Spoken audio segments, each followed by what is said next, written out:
का रंग लाल होता है, लेकिन लाल केवल गुलाबों का रंग नहीं, यह उन धड़कनों का भी रंग है जो किसी के नाम से तेज हो जाती हैं।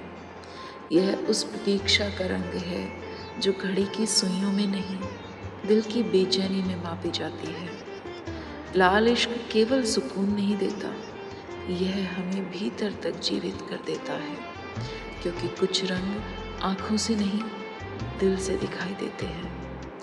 लेकिन लाल रंग केवल प्रेम का नहीं, आग का भी होता है, और प्रेम में भी तो कुछ आग जैसी बात होती है।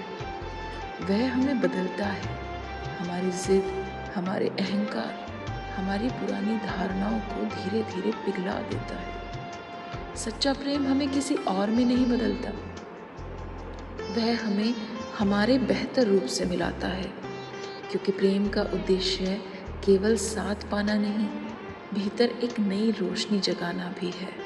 फिर भी हर लाल इश्क अपनी मंजिल तक पहुँचे यह ज़रूरी नहीं। कुछ प्रेम कहानियाँ अधूरी रह जाती हैं, कुछ हाथ छूट जाते हैं, कुछ लोग यादों में रह जाते हैं, लेकिन हर अधूरा प्रेम असफल नहीं होता।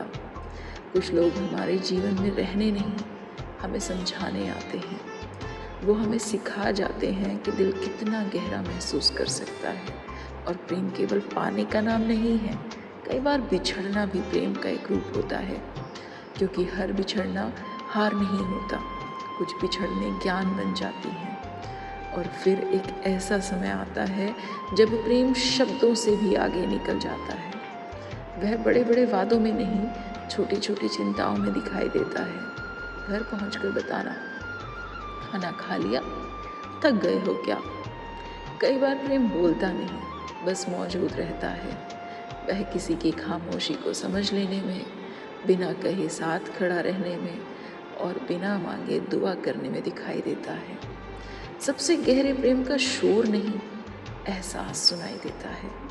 और समय के साथ प्रेम का रंग बदलता नहीं, बस उसका अर्थ बदल जाता है। शुरुआत में वह पाने की इच्छा होता है, फिर साथ निभाने की जिम्मेदारी, और अंत में किसी की खुशी में अपनी शांति खोज लेना। शायद यही लाल इश्क है, जहाँ प्रेम अधिकार से ऊपर उठ जाता है, जहाँ प्रेम कहता है अगर तुम खुश हो तो मेरा प्रेम सफल है। क्योंकि प्रेम का सबसे सुंदर रूप स्वामित्व नहीं, शुभकामना है, और शायद इसी का नाम है लाल इश्क।